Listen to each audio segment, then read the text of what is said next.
Et enfin, la dernière sur laquelle je vais beaucoup plus m'attarder, c'est le module stratégie territoriale.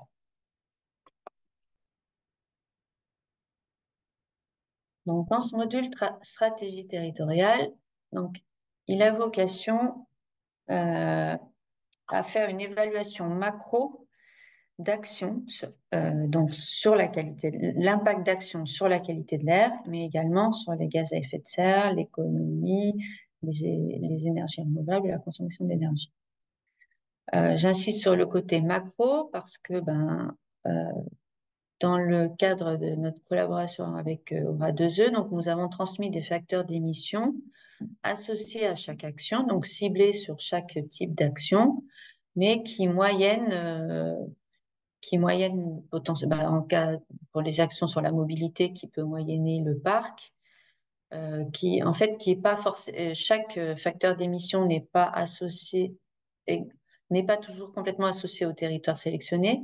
Donc c'est vraiment pour donner un ordre de grandeur et voir si on se rapproche de la trajectoire qui aura été définie. Donc le module stratégie territoriale, il a pour objectif d'abord de définir un objectif, justement, une trajectoire. Ensuite, on va pouvoir choisir des actions qu'on va pouvoir évaluer sur la qualité de l'air. Donc, le module va nous renvoyer l'efficacité de ces actions et va les comparer aux objectifs qu'on se sera fixés au préalable. Le module, il ne gère pas l'interdépendance des actions, mais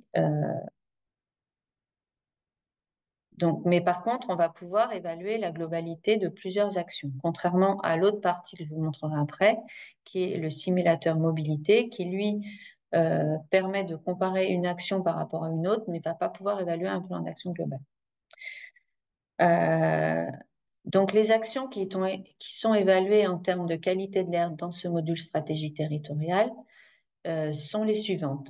Toutes les actions bâtiments sont évaluées en termes de qualité de l'air, donc actions de rénovation résidentielle, actions de conversion d'équipements de chauffage résidentiel, évidemment pour le tertiaire, et également les actions mobilité durable, sur lesquelles je ne m'attarderai pas parce que le simulateur mobilité me semble plus pertinent.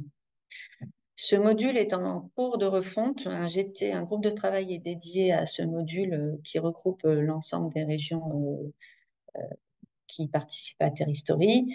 Nous avons prévu de reprendre le design, nous avons identifié de nombreux axes d'amélioration, mais il a tout à fait vous allez voir, il est tout à fait intéressant et permet de comparer vraiment une trajectoire à l'évaluation d'action. Donc en fait, comment ça se passe? On va d'abord regarder, donc moi je vais me concentrer sur la qualité de l'air, mais il y a pareil pour l'énergie et le climat.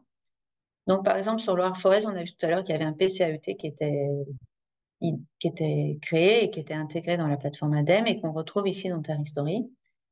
Donc là, on retrouve ce qu'on a vu tout à l'heure, donc l'évolution des émissions jusqu'à aujourd'hui, enfin jusqu'à 2021, la dernière année disponible. Et puis les objectifs, donc d'une part PCAET, ensuite les objectifs SRADET en rouge, les objectifs prépa donc en violet. Donc, prépa, c'est objectif national, rouge, c'est régional, et du coup, c'est local en bleu. S'il n'y a pas de PCAET, en fait, la courbe grise, si on reste comme actuellement. Donc, si dans le cadre d'un territoire, il n'y a pas de PCAET, l'utilisateur va pouvoir définir ses propres objectifs, soit en déplaçant cette courbe. Donc, par exemple, je dis en 2030, je respectais l'objectif prépa. Et en 2050, l'objectif sera d'être. Donc, il va pouvoir déplacer cette courbe. Donc, soit sur le graphique, soit en rentrant des valeurs absolues dans le tableau, soit en rentrant un pourcentage de réduction dans le tableau. Il y a les trois possibilités. Donc ça va être possible de le faire pour les 6 polluants du PCAET. Donc, je vais remettre l'objectif PCAET par défaut. Donc, on voit que tous les objectifs du territoire sont alignés sur les objectifs du PCAET. Donc, pour les particules PM10, les particules PM2,5, les COV, le SO2 et le NH3. Donc ça, on définit donc la trajectoire. Et ensuite, on va aller s'intéresser aux actions. Donc, pour chaque action, on va accéder à des paramètres relatifs à l'action. Donc, par exemple, pour une action de rénovation résidentielle, le nombre de logements et la surface moyenne par logement. Et puis, il y a des paramètres économiques sur lesquels je ne m'attarderai pas et d'autres paramètres que je vous invite à consulter parce que c'est souvent là-dessus qu'on va pouvoir jouer. Donc, pour la rénovation énergétique, on va pouvoir dire que, en fait, moi, je veux faire que des actions de rénovation énergétique performantes ou très performantes. Donc, les autres, je vais mettre à zéro. Donc, donc les stratégies territoriales, quand vous êtes connecté, c'est comme pour les tableaux de bord, vous pouvez enregistrer votre propre stratégie. Donc, moi, au préalable, j'ai créé une stratégie territoriale qui s'appelle Loire-Forez Agglomération Rénovation. Donc, je vais la charger. Donc, il faut d'abord que j'ai choisi le territoire sur lequel j'ai chargé ma stratégie pour m'y mettre. Donc, cette stratégie, elle consiste, donc là, cette action, elle consiste à rénover, alors, 100 logements. Donc là, c'est plutôt 200, 300, 400, 500, 600. Et après, si c'est zéro, en fait, ça reste, ça conserve le dernier. Donc, 100 logements supplémentaires par an, avec un paramètre de rénovation énergétique, donc de 50% performant, 50% très performant. Donc, si je veux évaluer cette action, je vais aller lancer le calcul, et je vais aller voir si cette action, elle est bénéfique sur mes différents paramètres. Et dans quelle mesure elle me permet de respecter la stratégie que j'ai définie au préalable. Donc là, on va aller regarder l'impact carbone. Donc, on voit qu'il y a une légère diminution des émissions de GES liées à la rénovation énergétique. Donc là, on ne va pas forcément très bien. Déjà, on va pouvoir supprimer certains secteurs sur lesquels, a priori, ça ne va pas jouer.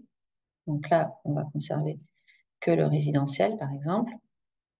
Et puis, on va pouvoir derrière, en haut, en fait, il y avait écrit exporter les résultats. Donc, je vous montrerai.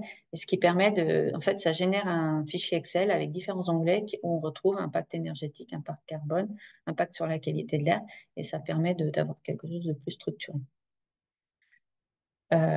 Donc, ça, c'est par énergie. Et ensuite, sur la qualité de l'air, donc, on va voir les émissions de NOx, les émissions de particules PM10, PM2,5, les COV, et le SO2. Donc, on voit qu'en fait, il n'y a pas vraiment cette action. Donc, là, j'ai défini un nombre de logements relativement faible, donc qui va avoir un faible impact sur les émissions de polluants.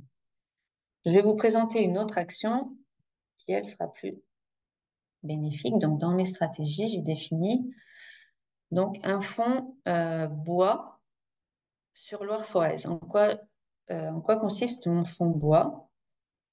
Donc, mon fonds bois, c'est ça, c'est ça, pardon. Donc, je décide d'inciter les propriétaires d'inciter les gens qui se chauffent au bois à substituer leurs appareils par des appareils au bois performants. Comment je vais faire ça dans Terristory? Donc là, je vais dire, donc là, donc quand on sélectionne cette action, on vous propose un mix énergétique du territoire, basé sur les données du territoire. Et donc là, je dis, moi, je vais pas modifier mon mix énergétique. Donc, je garde, donc là, c'est une histoire d'arrondi, parce que, en fait, c'est des arrondis, donc il faut que la somme soit à 100%. Si à zéro, en fait, il dit que c'est la même chose, donc on ne change pas. Et par contre, je vais dire que moi, je veux modifier la performance de mes appareils.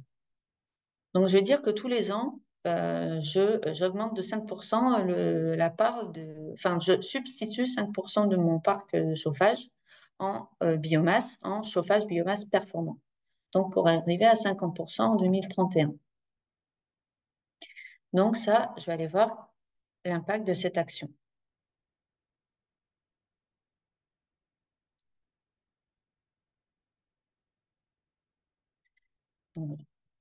Donc, d'un point de vue impact carbone, dans la mesure où je suis partie du bois et que j'arrive à du bois, ça ne va pas avoir d'impact sur les émissions de GES. Sur la qualité de l'air, donc on voit sur les émissions de NOx, il y a très peu de variations. Par contre, sur les émissions de particules, on voit qu'il y a un très fort impact qui fait que finalement le territoire respecte quasiment les objectifs du PCAET par cette action. Donc de substitution à horizon 2030 de 50% des appareils de chauffage au bois du territoire. Donc sur les particules PM10 et sur les particules PM2,5 et également un impact sur les coves.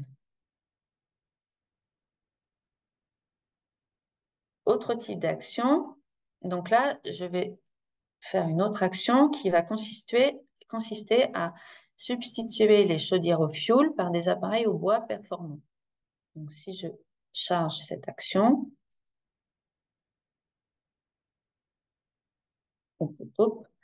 donc là, par contre, je vais modifier mon mix énergétique. Donc je vais passer de 21,7% de chaudière au fioul à 0 en 2030 et je vais basculer tout ça en appareil de chauffage au bois performant. Ici, dans les autres paramètres, je n'ai pas à les modifier parce que finalement, je ne modifie pas le parc initial. C'est juste, je remplace par des appareils performants, mais implicitement dans l'action, quand on fait de la rénovation, on prend forcément les appareils les plus performants. Donc, quand on va enlever des chaudières fuel, automatiquement, la part de biomasse qu'on va rajouter, ce sera du performant. De la même manière, si on remplaçait du gaz, même du gaz par du gaz, ça passerait du moins performant au plus performant. Donc ça, il faut vraiment avoir en tête que tout ce qui est substitué est forcément plus performant. Donc si on regarde l'impact de cette action,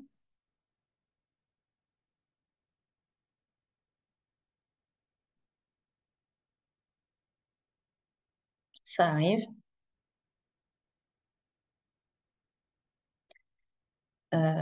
Donc sur le carbone, là, on voit une baisse des émissions de gaz à effet de serre parce qu'on a remplacé du fioul par du bois. Et sur la qualité de l'air, on voit une augmentation des particules parce que même si on passe à du performant, le chauffage au bois émet plus de particules que les chaudières au fioul.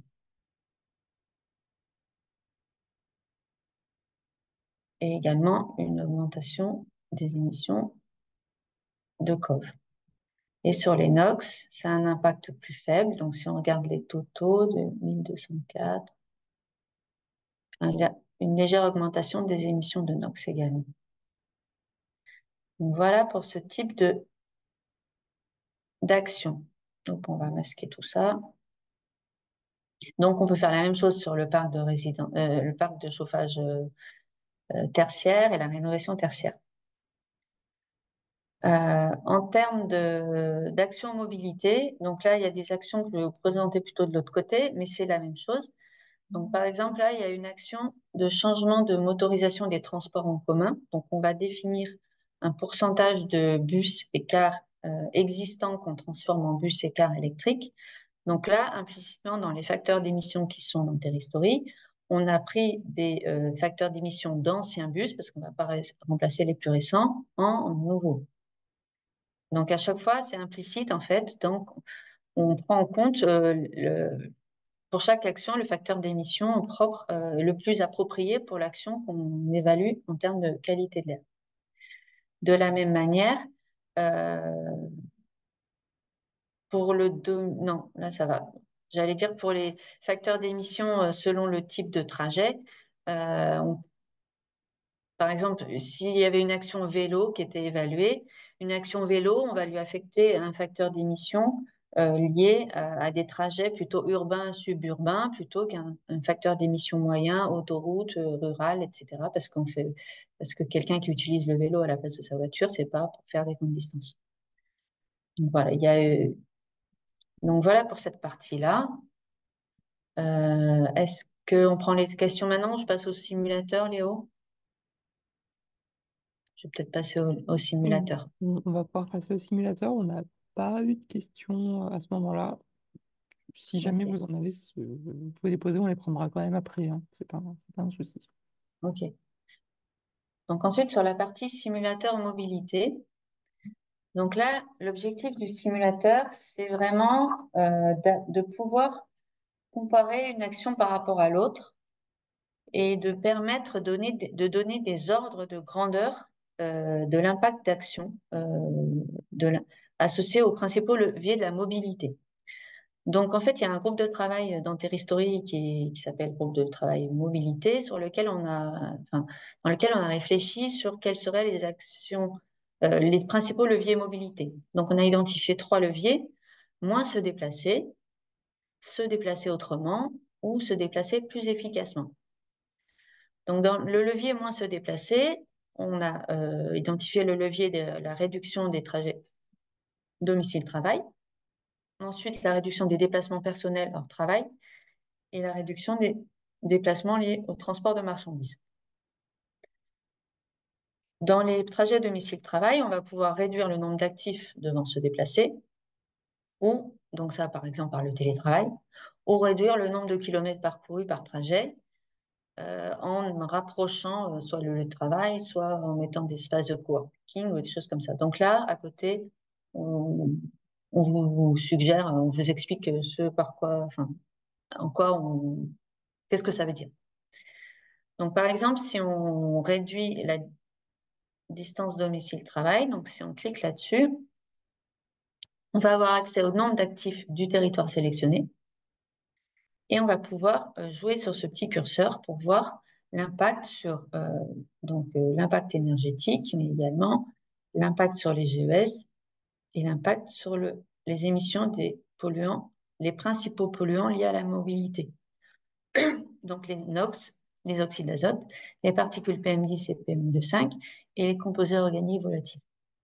Et donc, quand on va réduire ça, par exemple, si on dit je veux que 10% des actifs ne se déplacent plus. Alors après, c'est très c'est des ordres de grandeur et c'est à vous d'estimer vos propres actions. Donc on va jouer là-dessus et on va voir, par exemple, si je passe 4000 de moins, donc on va voir qu'une réduction de 10% du nombre d'actifs devant se déplacer, ça mène à une réduction de 2,4% des émissions de NOx du transport routier, pas de toutes les émissions de NOx du territoire. Donc on voit par exemple celui-là. Par exemple, et par contre, si on dit plutôt que ça, je vais plutôt réduire le nombre de kilomètres par trajet. Donc, je vais le passer de 17 à 14. Là, on voit que ça a plus d'impact. Donc, l'idée, c'est de pouvoir comparer une action par rapport à une autre. Ensuite, sur les trajets, les déplacements personnels hors travail, donc là, c'est tout ce qui est loisir. Donc là, la réduction, on va pouvoir la paramétrer en pourcentage. On va dire, on fixe un objectif de 10% de réduire de 10% le nombre de kilomètres à parcourir pour accéder aux loisirs et aux services. Par exemple, en mettant en place des maisons services publics plus en proximité des habitants. Et donc, via ce petit curseur, on va pouvoir voir quels sont les impacts de ces émissions. Donc ça, c'est une action sur moins se déplacer. Donc pareil pour le transport de marchandises. Donc pour se déplacer autrement, donc là, on va on va changer les parts modales des transports. Donc par exemple, on va augmenter la part de la marche à pied et du vélo pour des petits trajets. Et donc, par exemple, si on veut augmenter de 10% la part de vélo, on va voir est-ce que ça a un impact. On voit que ça a relativement un faible impact, puisqu'on part sur des petits trajets, donc un faible impact sur les émissions de NOx. Après, si on veut augmenter la part du vélo pour les trajets, donc là, sur ce territoire, par défaut, elle est à 3%. Donc, si on veut la passer à 7%, on voit également que ça a un impact plus ou moins important. Oh, pardon. Ensuite, donc là, le passage est pour les transports en commun. Donc là, on a évalué que pour les petits trajets inférieurs à 10 km, c'était plutôt la marche à pied, de 2 à 10 km plutôt du vélo, et au-delà de 10 km, c'était plutôt de passage au transport en commun. Ensuite, pour le covoiturage également, donc on va pouvoir jouer sur la part de personnes faisant du covoiturage et le nombre de moyens de covoitureurs par véhicule. Donc, si on augmente le nombre de personnes dans la voiture, ça va réduire ça va réduire les émissions. Donc ça, c'est pour les leviers se déplacer autrement. Et enfin, les leviers se déplacer plus efficacement. Donc là, on va parler de substitution de parcs de véhicules. Et c'est là où je vous disais que c'est relativement macro, c'est parce que là, finalement, on va prendre en compte tout type de trajet. Euh, donc, on a, on a la caractérisation du parc sur le territoire Loire-Forez. Donc, il y a 98% des véhicules particuliers qui sont en diesel essence. Et si on dit qu'on veut euh, augmenter la part de l'électrique, donc là, on va augmenter. Donc, il faut que la somme soit égale à 100%. Oups, j'arrive. Il veut pas. On va mettre 1% de GNV. Voilà. Et donc là, on voit dans le changement de motorisation l'impact sur les polluants atmosphériques NOx, PM10, PM2,5 et COV. Donc on voit que là, c'est plus efficace. Également sur les motorisations bus et cars et sur les poids lourds. On n'a pas encore les véhicules utilitaires légers, mais ça va arriver a priori. Euh, voilà. Et donc après, une fois que vous avez regardé un peu quelles actions sont les plus efficaces, et vous pourrez, quand elles seront toutes implémentées dans le module stratégie territoriale, ce qui n'est pas le cas, donc on a vu que le simulateur mobilité est beaucoup plus pourvu en type d'action que le module stratégie territoriale.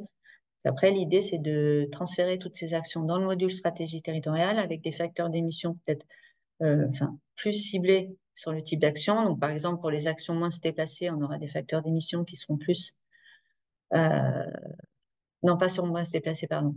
Sur se déplacer autrement, donc pour la marche à pied, le facteur d'émission sera propre au trajet urbain, périurbain, tandis que pour le covoiturage, on prendra en compte plus du trajet autoroutier. Donc là, ce sera plus précis dans le module stratégie territoriale. Ce qu'il faut avoir en tête aussi, c'est que actuellement, si on combine plusieurs actions en même temps, par exemple, si on veut d'une part améliorer la performance du parc automobile et réduire le nombre de véhicules qui circulent, selon l'ordre dans lequel vous faites les choses, si vous réduisez sur un parc ancien, ça aura plus d'impact que si vous réduisez sur un parc rénové. Et c'est dans ce sens-là où là, le module, donc on a transmis des facteurs d'émission moyens pour pouvoir permettre de mettre plusieurs actions ensemble et faire une évaluation globale. Par contre, si vous faites chaque action une par une et que vous ajoutez, ça, ce sera faux. Donc, soit vous faites plusieurs actions et vous regardez globalement, mais avec un facteur d'émission moyen, soit vous faites une action par une action et vous comparez une action par rapport à l'autre action.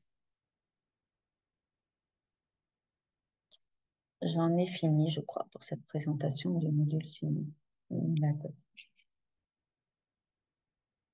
Léo, il y a des questions? Oui, on a eu quelques questions, mais on y a répondu au fur et à mesure dans le chat. Alors, je vais les prendre dans l'ordre inverse. Alors, il y avait une question sur les PCAET, peut-être, qui nous demandait si c'était uniquement les PCAET de la plateforme ADEME qui étaient reliés à Terristory. Donc, la réponse est oui, hein. On ne va récupérer que les données qui sont sur la plateforme ADEME, simplement parce qu'on n'a pas d'accès facile aux autres. Donc, on fait des mises à jour régulièrement sur ce sujet-là. Il y avait une autre question concernant les possibilités potentielles pour se faire accompagner sur la partie stratégie territoriale. Bon, voilà, on a répondu à deux voix, Aura 2E et Atmo sur cette question-là. Donc vraiment, pour la partie, vraiment utilisation de la partie stratégie territoriale dans Terristory, l'équipe Terristory peut tout à fait vous accompagner. Il ne faut pas hésiter à prendre contact avec nous. Après, pour tout ce qui va être vraiment plus stratégie sur la qualité de l'air, des choses potentiellement même plus poussées que ce que Terristory pourrait vous fournir, comme comme Nicolas vous a répondu, côté Atmo Aura, vous pouvez aussi vous rapprocher d'eux sur ces sujets-là. Je ne sais pas si Magali, tu Oui, veux tout à fait. compléter. Comme je l'ai dit, Euh, c'est vraiment un outil macro. Après, quand on a des données de terrain, On l'a fait pour les territoires prioritaires de la région en lien avec l'ADEME et la région. Donc, on part sur des données réelles, en fait. On met en place un fond de bois, on a X appareils concernés. Quel est l'impact de cette action sur la qualité de l'air? Là, ça permet d'avoir une première approche, de voir quels sont les leviers, quelles sont les actions les plus efficaces. On voit qu'il y en a qui sont plus efficaces que d'autres. On voit aussi que certaines qu'on aurait pu penser efficaces, finalement, vont avoir un impact négatif. Euh, et puis voir si on se rapproche de la trajectoire définie par l'utilisateur. Mais tout à fait, ouais. Enfin, et après, donc là, j'avais préparé dans la présentation mais je ne me suis pas attardée sur la présentation parce que l'intérêt, c'est de présenter l'outil. Atmo diffuse une plateforme Air-Attitude dans laquelle on recense les actions des organisations qui ont été mises en place et qu'on évalue du coup de façon plus fine parce que c'est a posteriori sur la base de données plus réelles et d'aller voir aussi qu'est-ce qui existe, qu'est-ce qu'on a fait. Donc c'est par thématique et on retrouve ces thématiques bâtiment, ces thématiques chauffage, ces thématiques mobilité. Et une partie des actions qui sont mises en place par les territoires sont évaluables euh, de façon macro dans l'outil Terristory.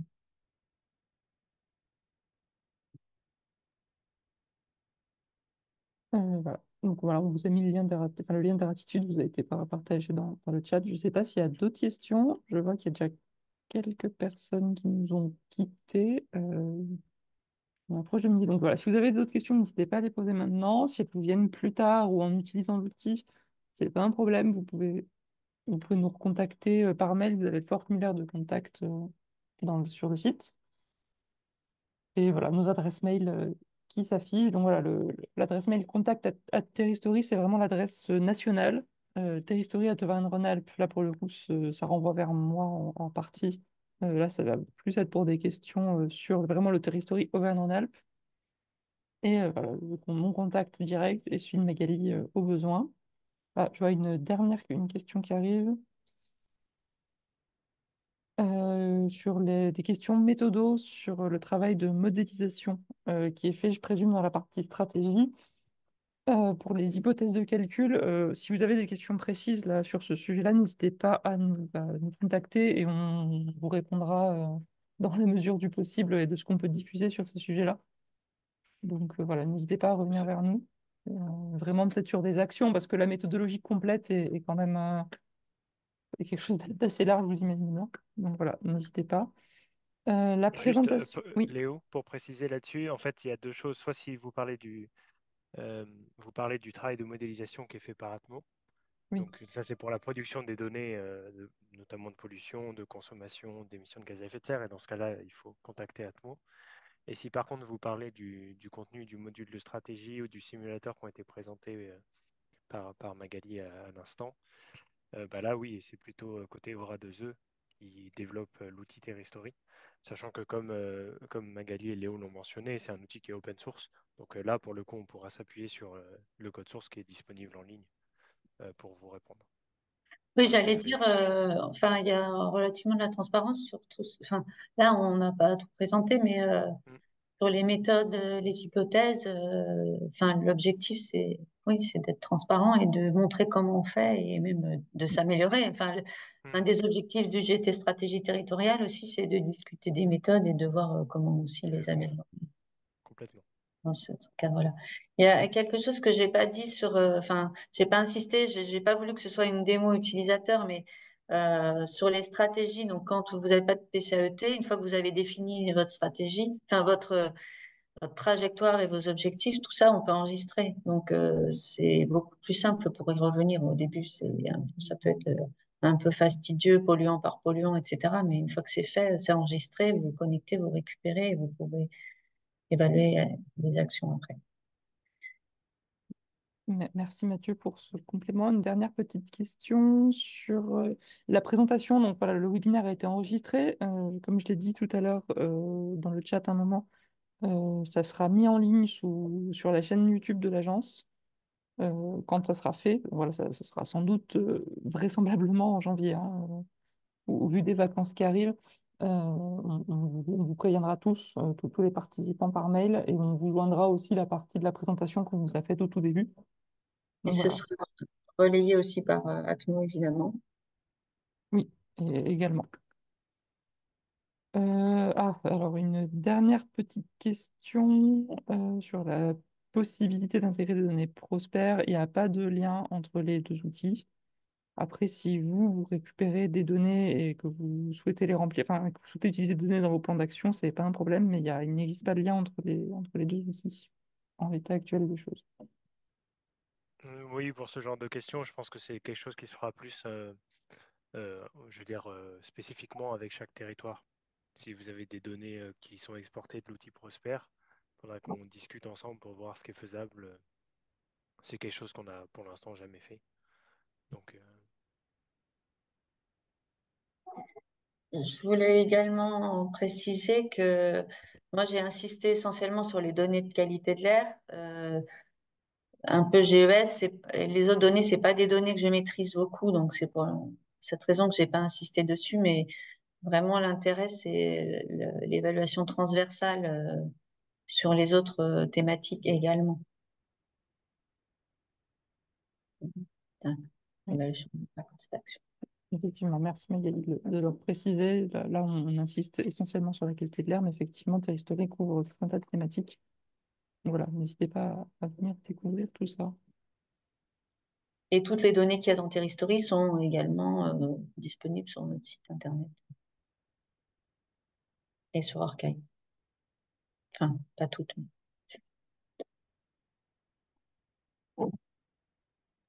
Voilà. Si si vous n'avez pas d'autres questions, ce que je propose, c'est qu'on arrête le webinaire ici. Je vais arrêter l'enregistrement.